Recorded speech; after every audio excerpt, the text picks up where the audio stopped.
What's happening, people? Thanks so much for passing by the channel, much appreciated. Hit that subscribe button if you guys are new. Don't forget as well, please, to like and share the videos.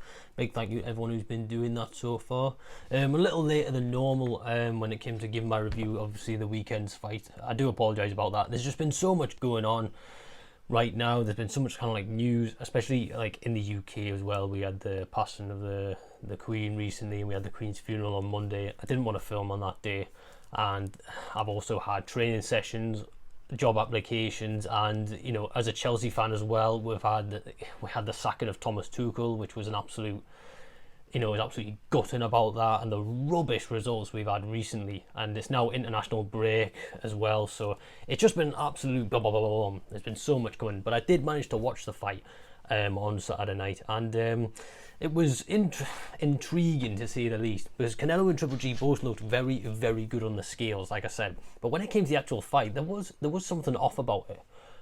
GGG, I am a massive Triple G fan, and I've watched him for a while. I really like him inside the ring and outside. I think he's a very nice guy. He's very friendly, but he looked old and sluggish in there.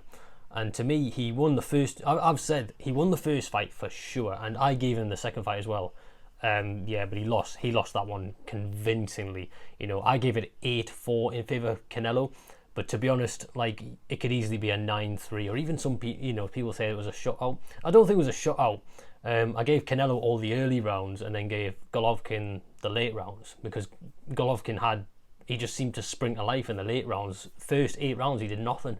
Absolutely nothing, just hide behind the jab. But even Canelo as well didn't look his best, as we've seen him at 168 when we compared how he looked against Billy Joe and Callum Smith, for example. He looked absolutely amazing.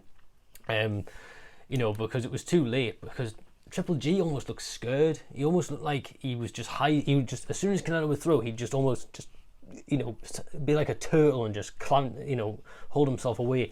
You do see that with older fighters, where they kind of be a bit more closed off because they're afraid of getting caught. And especially when you're in there with someone like Canelo, who is probably one of the best counterpunchers of all time. You know, he's just perfect. He waits for his opponent to make the mistake, and then he'll find like an opening, and then bam, takes it out.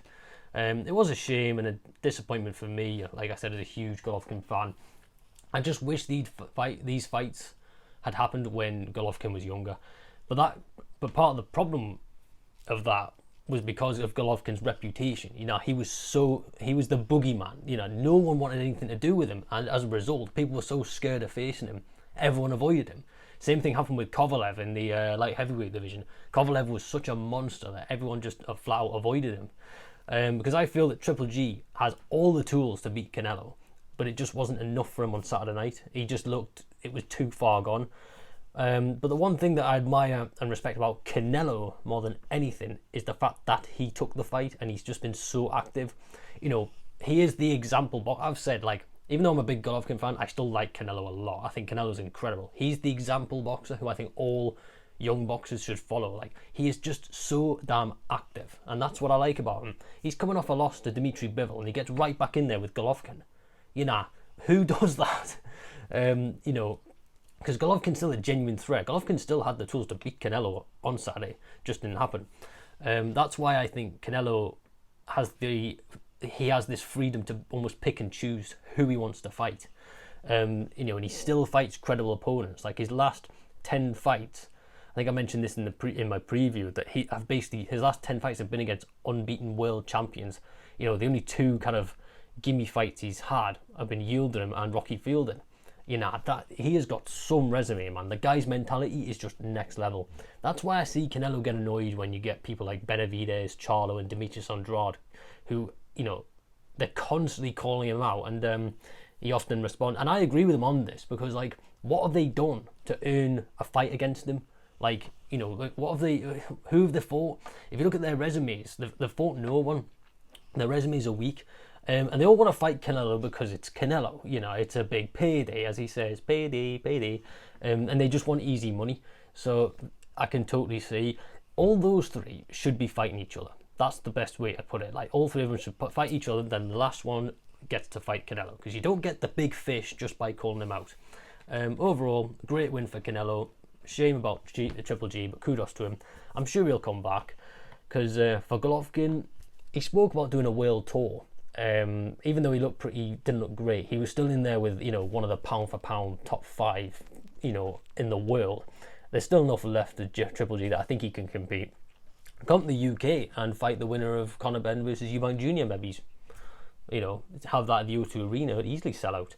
For Canelo, again, like I said, he's got the freedom to basically choose who he wants to fight, but I think he will want to take some time off, and I think he will want that Bivol rematch, because he has spoken that I think after that fight he did say that he wanted that rematch very much. He even thought he won the fight, but he didn't.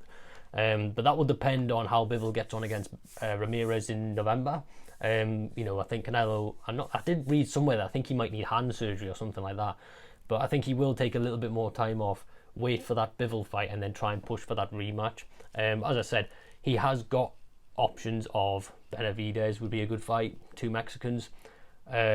He's got Charlo, who I think would be an interesting fight.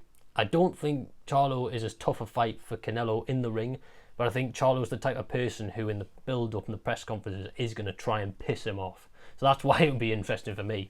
And then there's Demetrius Andrade, who I'm not really interested in anymore, to be honest. But it's hard to do to annoy Canelo because he's just so kind of focused and confident. He's fought practically everyone he can. So he's got every reason to be confident. But, you know, we'll see. So good luck to both of them. Here's hoping they can get some more fights organised. Sorry it's late, people, but I will be back soon with some more videos. Thanks for watching again, and peace.